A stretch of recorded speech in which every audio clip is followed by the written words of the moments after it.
Hi everyone. So today we're going to be talking about 3 ways to lose your 501c3 status.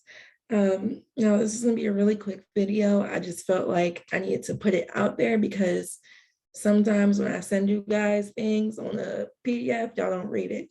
So I'm going to make a video just so I can communicate to you guys and make sure we don't have this issue. Number one is not filing your 990. Your 990 is the filing that you're going to make every year with the IRS.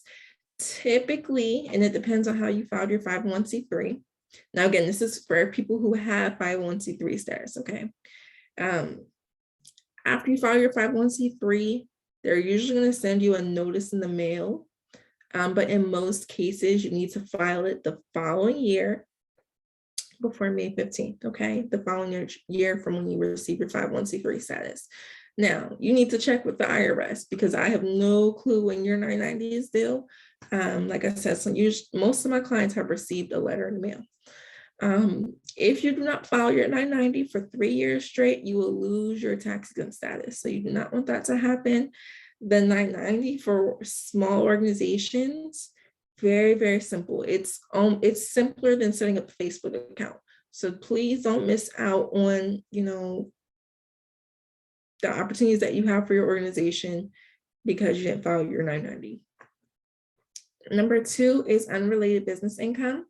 There are limitations to the amount of revenue that you can generate from your organization that is outside of the tax exempt information that you gave the IRS.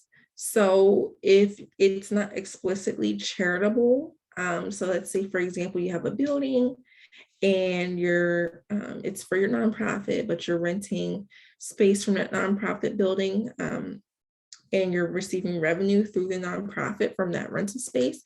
That's great as a supplemental income, but it can also create problems because it is unrelated to the purpose that you gave the IRS.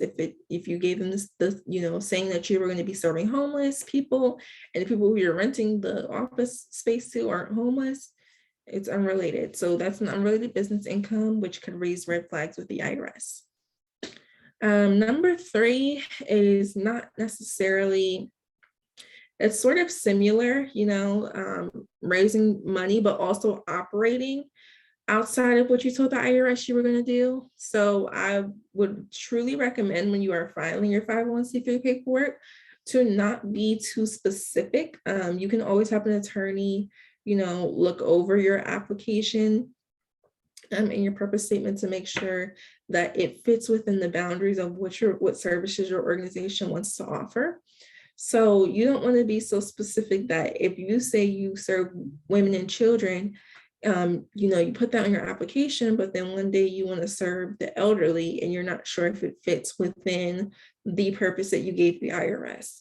So it's a little bit different than, generating revenue, but it's very similar, whereas you need to be mindful of what services you're offering through your nonprofit. If you have an LLC and it's completely separate, then that's not a concern, but just making sure that when you are putting money in your business bank account, when you're spending that money, when you're putting money, from your personal account into the business bank account, or when you're taking money from donors and putting it in your business bank account, or when you're generating revenue and putting it in your business bank account for your nonprofit, you just make sure that you are able to use that money for a nonprofit organization, okay? So that is my little spiel on 3 ways to lose your 501c3.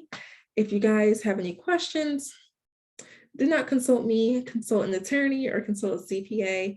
We do have a bookkeeper and accountant in our learning academy. Her name is Winona. She is excellent. So if you want a free coaching session each month with her, join the learning academy and she'd be happy to help you. All right.